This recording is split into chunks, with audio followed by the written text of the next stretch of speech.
দেখেছো, যেখানে বেশি মেয়ে মানুষ থাকে ওখানে ওই যায়। কে রে? এই ছেলে, এই। আমাকে ডাকছো রে? না, ভাদুর বাপকে। কি ব্যাপার যে বেটি ছেলের গলা লাগছে যে? তো বেটি ছেলেই তো। হ্যাঁ? কোন দিক থেকে আমাকে ডাকছে জি? দেখছো, নিজের জিনিসের গলা খানটা চিনতে পারে না এতদিন থেকে। আমারই জিনিস? আজ 5 বছর থেকে বিহার লাগা না লাগে বলছিলাম না বিহার দাও বিহার দাও বিহার দাও। না না 5 বছর থেকে ঘুরিয়ে নিয়ে বেড়েছে জি ভাই।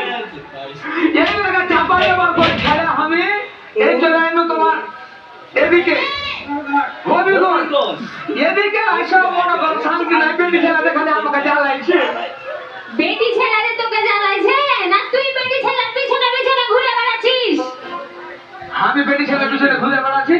একটু যখন থামে তো হাইটে দিতে ওই কোন দিকে আসছো? সামনে আসো। বাঁ দিকে তাকিয়ে দেখো। না না বাঁ দিকে তাকাবো না, আমার নানা কয়েছে যে খবরদার জীবন দিতে গেলে বেটি ছেলের কণ্ঠ পিছনে ঠেকা তাহলে ঘুরে তাকাবে কেন? কেরে হ্যাঁ?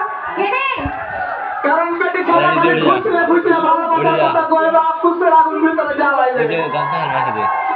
হ্যাঁ, খুব কথা বলছিস না, একবার তাকিয়ে দেখ তুই। চলে হ্যাঁ, যদি ভালো যুবক ভাইরা আমাকে সামনে দেয়, তাহলে আমি ছেলেকে পুষ্পের ছেলে আমাকে ডাকছে। ওকে মা তাই দেখো রে। টাকা তুই। ওকে ওকে মা